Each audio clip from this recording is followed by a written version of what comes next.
তদন্তের বিষয়ে আজকে আশ্বস্ত করেছেন মুখ্যমন্ত্রী শুভেন্দু অধিকারী। তিনি বলেন যে পুলিশ যা করার করছে সব সিপি এসপিদের সঙ্গে কথা বলেছে এবং একই সঙ্গে তিনি এটাও বলেন যে এই ধরনের ঘটনা যাতে আর না ঘটে তার জন্য সব রকম ব্যবস্থা করতে হবে। যারা পুলিশের গাড়ি ভেঙেছে, রেল লাইন উপড়েছে তাদেরকেও ছাড় নয়, যারা ভোটে প্রত্যাখ্যাত হয়েছে, ভোটে হেরেছে তাদের চিহ্নিত করা হয়েছে।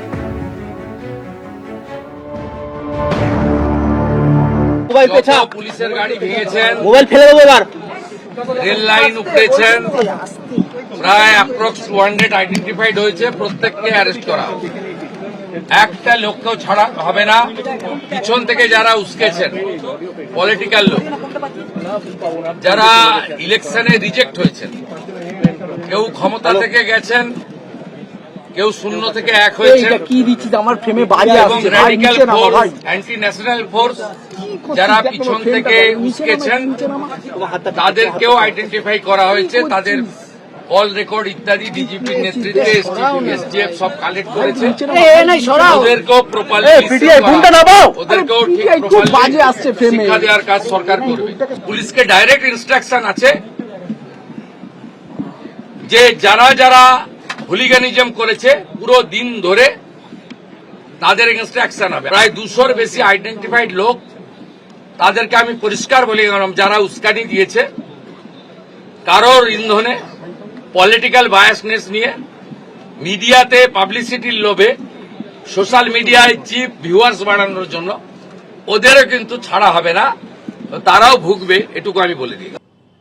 এই ঘটনায় ধৃতদের বিরুদ্ধে খুন, ধর্ষণ, অপহরণ সহ একাধিক ধারায় মামলা রুজু হয়েছে। পক্সো আইনে মামলা রুজু হয়েছে তাদের বিরুদ্ধে। ইতিমধ্যেই আপনারা জানেন ঘটনায় 3 জনকে গ্রেফতার করা হয়েছে, যাদের মধ্যে মূল অভিযুক্ত আনন্দ সর্দার রয়েছেন এবং সেই ধৃতদের জেরা করে এখনো পর্যন্ত চাঞ্চল্যকর তথ্য পুলিশের হাতে উঠে এসেছে। কি তথ্য উঠে এসেছে আরো বিস্তারিত জানাবেন পার্থপ্রতিম ঘোষ আমাদের সঙ্গে রয়েছেন। পার্থ, দেখো, এই যে নৃশংস হত্যাকাণ্ডের ঘটনাটি ঘটে এবং সেই ঘটনা তদন্তকারী ইতিমধ্যে 3 জনকে গ্রেপ্তার করেছে। এখনো পর্যন্ত 4 জনের যুক্ত থাকার বিষয় কিন্তু উঠে এসেছে, যার মধ্যে 3 জন গ্রেপ্তার হয়েছে এবং যাদের 3 জনকে গ্রেপ্তার করার পর যে বিষয়, তারা হচ্ছে 3 জন একে অপরকে দোষারোপ করছে এবং গতকাল রাত্রেবেলা এবং আজকে সকাল থেকেও 3 জনকে মুখোমুখি বসিয়ে এমনকি এখনও 3 জনকে একসঙ্গে বসিয়ে কিছুক্ষণ পর একেবারে সিনিয়র যারা অফিসিয়ালস রয়েছেন তারা হচ্ছে এই অভিযুক্তদেরকে নিজেদের হেফাজতে রয়েছে যেহেতু বারুইপুর থানার, তাদেরকে নিয়ে কিছুক্ষণ পরেই কিন্তু সিনিয়র অফিসিয়ালসরা তারা জিজ্ঞাসাবাদ করবেন। মূলত ঘটনার দিন কি কি ঘটেছিল, শনিবার রাত থেকে, শনিবার সন্ধ্যা থেকে নাবালিকা যখন থেকে নিখোঁজ এবং তারপর থেকে কি কি হয়েছিল, এখনো পর্যন্ত যে চাঞ্চল্যকর তথ্য উঠে আসে সেটা হচ্ছে যে নাবালিকাকে যাতে কোনো রকমভাবে বুঝিয়ে নিয়ে আসা হয় এবং তার জন্য একটা পূর্ব পরিকল্পনা করা হয়েছিল এবং সেই পূর্ব পরিকল্পনা অনুযায়ী এই নাবালিকাকে নিয়ে আসার জন্য দায়িত্ব পেয়েছিল হচ্ছে প্রভাস মণ্ডল। যে প্রভাস মণ্ডল হচ্ছে পরেই তুমি জানো যে জায়গা থেকে পুকুর থেকে দেহ উদ্ধার হয় সে দেখিয়ে দিয়েছিল এবং তারপর তাকে গ্রেপ্তার করা হয়েছিল এবং এই প্রভাস মণ্ডলকে 10,000 টাকা দেবে বলেছিল হচ্ছে আনন্দ এবং সে প্রভাস মণ্ডলকে গ্রেপ্তার করা হয়েছে। এবারে হচ্ছে আনন্দ এবং দিবাকরকেও গ্রেপ্তার করা হয়েছে। যেমনটা জানা যাচ্ছে, প্রভাস মণ্ডল নাবালিকাকে বুঝিয়ে যে জায়গা থেকে নাবালিকার দেহ উদ্ধার হয় পুকুর থেকে তার কিছুটা পাশেই একটা ঝুপড়ি ঘর রয়েছে। সেই ঝুপড়ি ঘরের মধ্যে নাবালিকাকে যখন নিয়ে যায়, নাবালিকা তখন তার আগে থেকে ঘরের মধ্যে প্রভাস এবং দিবাকর সর্দার, প্রভাস যখন নিয়ে যায় তারপরে দিবাকর সর্দার এবং হচ্ছে আনন্দ সর্দার, এরা দুজনে কিন্তু আগে থেকেই সেখানে ছিল এবং তারা সেখানে নেশা করছিল।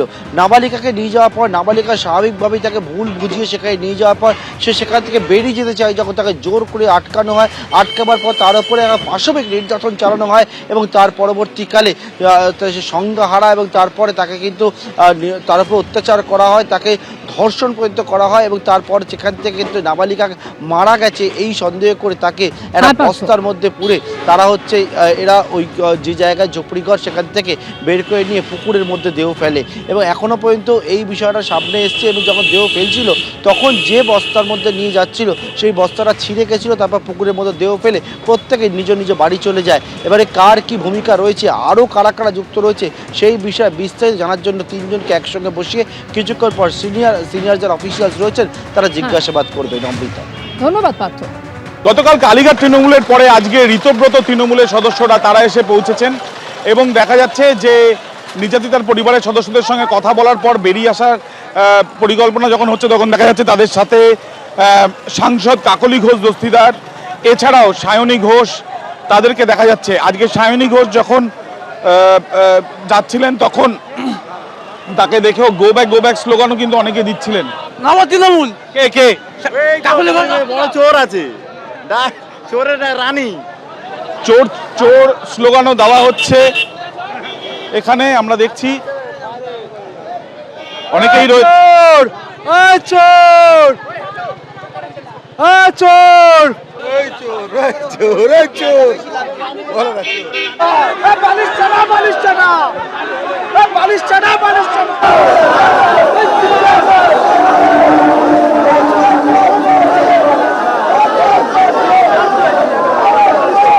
দেখা যাচ্ছে যে ঋতব্রত ভট্টাচার্য তিনি যখন যাচ্ছেন তখন তাকে দেখে চোর চোর স্লোগান, চন্দ্রিমা ভট্টাচার্য যাচ্ছেন আমি দেখছি, এবং এই যে চোর চোর স্লোগান তোলা হচ্ছে স্থানীয় বাসিন্দাদের তরফ থেকে।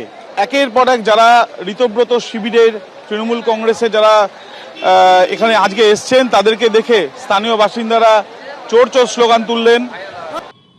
বারুইপুর কাণ্ডে তোলপাড়, নিহত নির্যাতিতা নাবালিকার বাড়িতে চান আজকে ঋতব্রত বন্দ্যোপাধ্যায়, কাকলি ঘোষ তস্তিদার সায়নী ঘোষরা।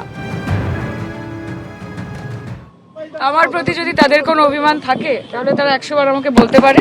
যেরকম ভাবে 1 মিনিটের জন্য আটকাবে, ঠিক সেরকম ভাবে আধ ঘন্টার জন্য ভেতরে ঢুকিয়ে কথাও বলবে। এটা আমাদের বিষয়, তাই তো? দৃষ্টান্তমূলক শাস্তি, এবং দৃষ্টান্তমূলক শাস্তি কার? যারা এই ঘটনার সঙ্গে জড়িত তাদের, এবং তার থেকে যদি বৃহত্তর কোনো নেক্সাস থাকে। এটা সামনে 4 জন আছে বলে যে 4 জনই আছে সেটা কিন্তু নয়, এটার পেছনে একটা বড় র্যাকেট আছে। পুলিশ আগের সরকারের ক্ষেত্রে যখন কাজ করেছে সেখানে একটা রিল্যাক্টেন্স ছিল। এখানে যেটা দাবি সেটা হচ্ছে প্রথমত যে দৃষ্টান্তমূলক শাস্তি হবে। যারা যারা জড়িত অলরেডি আপনারা জানেন অ্যারেস্ট হচ্ছে, যারা বাইরে রয়েছে তাদেরকেও ধরতে হবে, এবং এটার মূল থেকে উৎখাত করতে হবে এই র্যাকেটটাকে। এটা হচ্ছে প্রথম। দ্বিতীয় হচ্ছে একটা জনরোষ তৈরি হয়েছিল, যেই জনরোষটা এমন পর্যায়ে পৌঁছেছে যেখানে স্বতঃস্ফূর্তভাবে এখানকার মানুষ তারা এগিয়ে এসেছেন, তারা প্রতিবাদ করেছেন। কারণ যেই ছোট্ট বোনটির সাথে এই ঘটনাটা ঘটেছে, আমি তার ব্যাপারে যতটুকু শুনেছি সে এখানকার সবার খুব কাছের ছিল। এটা একটা ব্যক্তিগত লস, এটা একটা পরিবারের লস না, এই গোটা এলাকার, এইখানে প্রত্যেকটা মানুষের লস। কাজে এখানে একটা ইমোশন জড়িত, তাই সবাই রাস্তায় নেমেছিল। আমরা নিন্দা জানাচ্ছি, দাবি জানাচ্ছি যে এই যে নির্মম হত্যাকাণ্ড যারা করেছে তাদের আমরা সর্বোচ্চ শাস্তি দাবি করছি। একটা অপরাজিতা বিল ছিল, সেই বিলটা যাতে পাশ হয় এবং যাতে নির্মম এই হত্যাকাণ্ডের দোষীদের সঠিক সাজা হয়। আমরা ধর্ষণকারীর মৃত্যুদণ্ড এবং ফাঁসির দাবি করি, এবং আমরা সম্পূর্ণভাবে এই পরিবারের পাশে আছি। আমরা দেখুন অনেকে আমাদেরকে এখানে আমাদের মুখ্যমন্ত্রী পাঠিয়েছেন যাতে করে আমরা তাদেরকে পরিবারের পাশে থেকে তাদের যে অন্য সন্তানরা আছে তাদের শিক্ষার ব্যবস্থা এবং তাদের যে পরিবারটা, এই পরিবারকে আমরা পাশে থেকে লড়াইটা আমাদের লড়াইটা কিন্তু ওদের লড়াই নয়, লড়াইটা কিন্তু আমাদের লড়াই। আমরা শাস্তি চাই এবং আমরা এই পরিবারের পাশে আছি, জীবনটা ফিরিয়ে দিতে পারবো না। আর কখনো যাতে এইরকম ঘটনা না হয় তার জন্য আমরা সর্বদা যাতে সবাই সজাগ থাকি সমাজে, সেই আমরা আবেদন করব মানুষের কাছে। ওরা বুঝুক, মানুষ যা ঠিক মনে করছে তাই করছে। আমাদের লোকরাও তো গিয়েছিল, তাদের তো চোর চোর বলেনি। এবিপি আনন্দ, এগিয়ে থাকে, এগিয়ে রাখে।